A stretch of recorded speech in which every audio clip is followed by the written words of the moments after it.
यकीन बन जाए कि हम उस हाल में हैं, उस हाल की खबर अल्लाह और जो अल्लाह चाहता है वही होता है और जो अल्लाह चाहेगा वही होगा। और अल्लाह हर जगह हर हाल में हमें, अगर हम मस्जिद में हैं तो भी अल्लाह के सामने, हम तो अभी अपनी बीवी के पास घर में है तो भी अल्लाह के सामने अल्लाह। अगर हम मुआशरे में समाज में वहाँ अगर हमारा किसी से लेन देन हो रहा है वहाँ हमारे सारी चीजों में सारे कामों में जिंदगी में अल्लाह का तस्वीर ये मुझे की शान और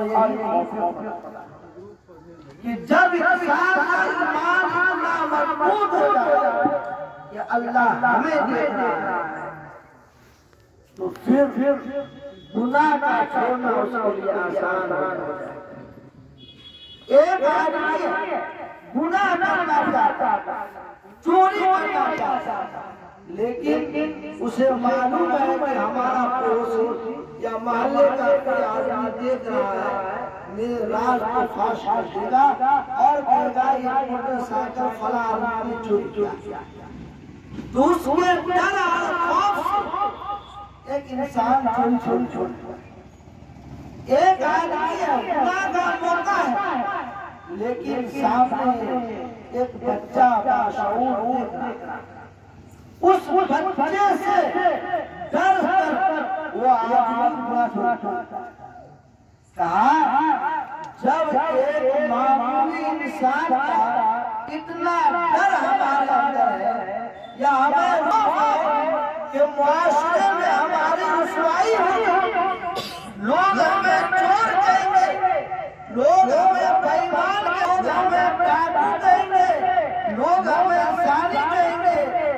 इस खौफ से तुम इन कामों को नहीं करते हो तो फिर अल्लाह जो सबसे बड़ा है, जो सबका मालिक, सबका मालिक है, जिसने सारी कायनात बनाई और जिसने हमें वजूद बख्शा, जिसने हमें सांस लेने के लिए हवा का इंतजाम किया, जिसने देखने के लिए तो आंखें, सुनने के लिए तो कान, पकड़ने के लिए तो हाथ, चलने के लिए तो पैर, हमारे सोच और समझ को सही रखने के लिए अल्लाह ने दिमाग दिया, हवास दिया, एहसास दिया।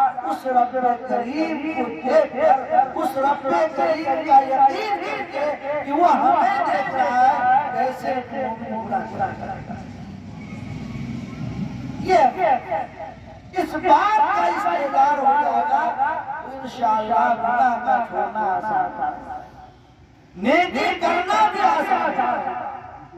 जब इंसान ये समझे कि मेरा रब माफ देने वाला है, अगर अभी ऐलान हो जाता है कि जो बच्चा मैट्रिक में 10वीं में सबसे ज्यादा नंबर लाएगा उसे इतना बड़ा इनाम दिया जाएगा, हर बच्चा मेहनत करता है कि वो इनाम हमें मिल जाए। अल्लाह फरमाता है कि जो सही जिंदगी गुजारेगा, जो रब चाही जिंदगी गुजारेगा, जो नमाज पढ़ेगा मैं उसके लिए जन्नत रखाऊं, जो रोजा रखेगा मैं उसके लिए जन्नत रखाऊं, जो ज़कात देगा मैं उसके लिए जन्नत रखाऊं, अपनी रज़ा रखाऊं और जन्नत में अपना दीदार। हदीस में है कि जब जन्नती जन्नत में चले जाएंगे तो उस वक्त अल्लाह पूछेगा, ए मेरे बंदो तुम्हारी कोई और ख्वाहिश है? तो आपने हमें अच्छी सूरत अता फरमाई, हम पूरे में आपका जवाब। अब हमें क्या चाहिए? मैं जन्नत में वो नेमतें देख रहा हूँ जिसको मेरे कान ने सुना था, मेरी आँख ने नहीं देखा, मेरे तसव्वुर में नहीं था। वो सारी बातें अल्लाह कहेगा कि मैंने दुनिया में वादा किया था। जब मूसा अलैहिस्सलाम पूरे नूर में गए थे और उसने कहा कि मैं अल्लाह को देखना चाहता हूँ, तो एक मेरी तजल्ली हुई, खर्रा मूसा सैदा, मूसा धराम से गिर गए और तजल्ली रब को बर्दाश्त नहीं कर सके। तो मेरी जात को देखने की सलाहियत दुनिया में किसी को नहीं थी, यहाँ तक कि नबी भी मुझे नहीं देख सके। इस जन्नत में आज मेरा दीदार। फिर अल्लाह उस पर्दे को हटा देंगे जो अल्लाह और बंदे के दरमियान है, और बंदा अल्लाह का ऐसा ही दीदार करेगा जैसे चौथी रात चांद का दीदार होगा। तो फरमाया नंबर 1 तकवा, अल्लाह का जिंदगी में गुनाहों से तौबा, नेकी की तौफीक। लिहाजा हमें सारे गुनाहों से बचना चाहिए और नेकी की हमेशा तमन्ना और कोशिश। ये तो हुक्मुल्लाह। दूसरा दूसरी बात, इस एक जुमला में पूरा मुआशरा कि तुम्हारा ताल्लुक अपने कैसा है। अल्लाह के नबी सल्लल्लाहु अलैहि वसल्लम ने इरशाद फरमाया, वल्लाहि ला युमिन, वल्लाहि ला युमिन, वल्लाहि ला युमिन, कसम खुदा, कसम खुदा, कसम खुदा की वो मोमिन नहीं हो सकता।